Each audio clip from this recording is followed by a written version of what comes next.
Do you have a chip on your shoulder? I suppose I still have a small chip. I used to have a great big block of wood on my shoulder about class and being a Cockney, little of which over the past few years has been disappearing. It's not entirely disappeared. But what made me think in terms of just how Cockneys are, I liken them to the Negro, is that, what made me think of it was, I was talking to Quincy Jones on the phone about Cockney rhyming slang because he was writing the music to the Italian Job and wanted a song. And he'd never heard of this, and then he made a whole investigation into the Cockney rhyming slang, and then he rang me, and he said, listen man, he said you're all spades, the Cockneys, he said. He said, you're the only people over here with soul talk, which is in a way true. It's minorities have their own language, and I regard the Cockney has always been the equivalent of the American Negro, and I base that on the jobs that one gets. You hear, so West Indians here saying they can't get a good job. They say, well, you say, well, what sort of jobs do you do? They say, well, we're lift attendants, we work on the buses as conductors and drivers. We work down the tube. We sweep the streets. We're toilet attendants. But those are all the jobs that everybody's father I knew did. And for me, we weren't kept down by the Ku Klux Klan or tremendous physical brutality the way the Negro was, say, in America.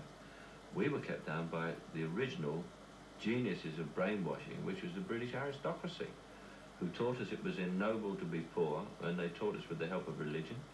It was noble to be poor, and the meek shall inherit the earth. You know, the piece of earth that the meek inherit is 6 feet by 4. That's the bit the meek inherit, as far as I'm concerned.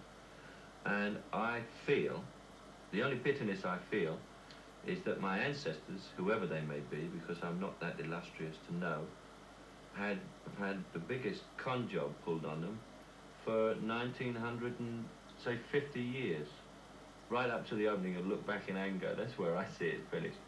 And that's why how all these sort of nouveau riche, creepy people like me have crept in, and they say, isn't it disgusting that someone with an accent like that has all that money? You can hear this. I've even overheard it and had it said to me sometimes if people had a few beers. Because the whole connotation of class here is in the mind, and the working class are just as bad, because they talk about real ladies. You know, what the hell's a real lady? You know, some duchess had up for divorce or something. That's a real lady because she talks properly. For me, I think it's the biggest con job, and I think I shall retain the chip, because while I can do my best to change what is, I can't change the other 1950 years, and it's a source of frustration to me. And the Cockneys still have it in as much as when I said I want to go and be an actor. They said, who do you think you are? As though anything to do with anything that wasn't sweeping the streets or handing out the towels in a toilet was some sort of privileged occupation.